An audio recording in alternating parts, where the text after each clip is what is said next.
in, I think, at least two of your examples in the book. There's one you talk about a map that's pinned down on a, I think in the kitchen space or something. It's like, oh yeah, just use the map. You can have it, use it. And then someone didn't bring it back, and then the natural reaction was like, well, let's put a list of people who borrowed it with time and space and on it and whatever.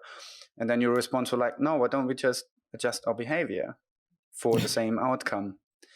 And it's similar when you talk about how you were disproven that you're actually doing Scrum, because you deviated and actually made your Scrum more efficient, but you deviated from, the stone tablets of the Agile consortium and basically adjusted it, and then the bureaucrats told you off.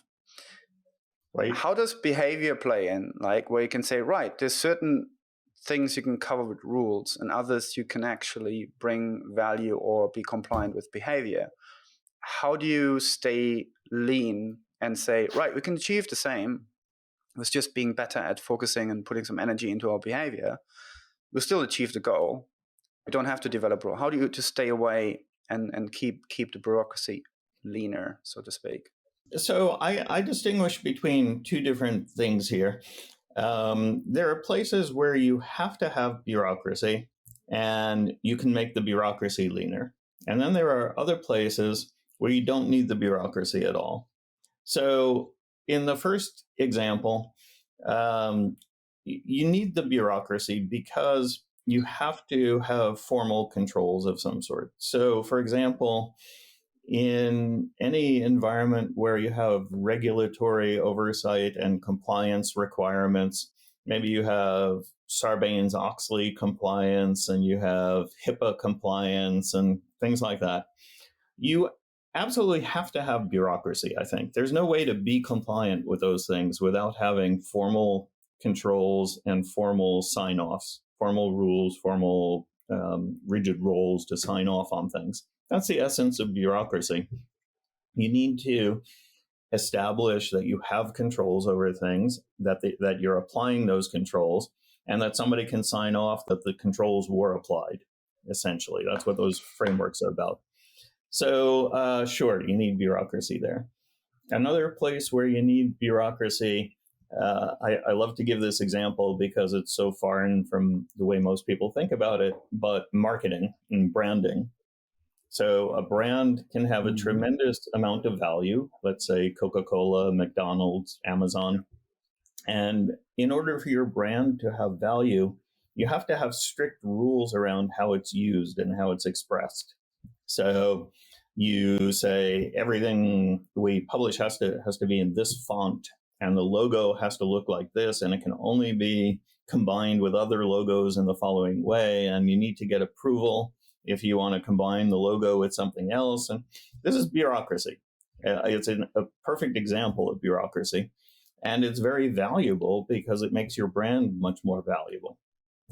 I'll give you one more example that's another counterintuitive one, which is my employees were unionized when I was working in the government. And we had a collective bargaining agreement with the union. And the collective bargaining agreement was this huge piece of bureaucracy, but imposed by the employees on management. So it said things like employee cubicles have to be a certain size, and before management can make any change that affects working conditions, they have to publish a certain disclosure, and the union's allowed to bargain on it, et cetera. All this is bureaucracy. It's beautiful bureaucracy, but it's meant to make sure employees are treated fairly, et cetera.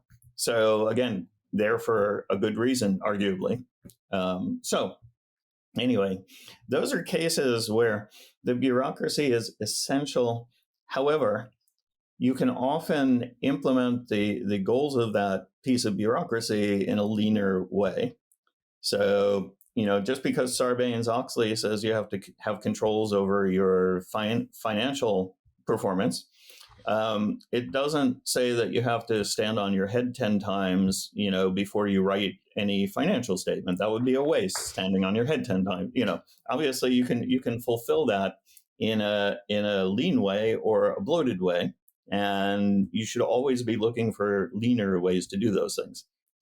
Now, in the example that you cite, the thing pinned to the wall in the team room, there the need for bureaucracy is not clear. So having the sign out sheet and logging what time you took it and all of those things, yes, it will make it possible to find that piece of paper when it goes missing. However, it imposes a cost, because all bureaucracy imposes a cost. And is the risk of losing the paper again and the cost to try to find it, does that justify the additional cost you're going to put on everybody who tries to use that piece of paper by imposing the bureaucracy? And my answer was no, it's not worthwhile. We'd do better to encourage people to do the right thing and save our money, essentially save our time, instead of going through the bureaucracy. So both patterns of thinking are important when you're working in a bureaucracy.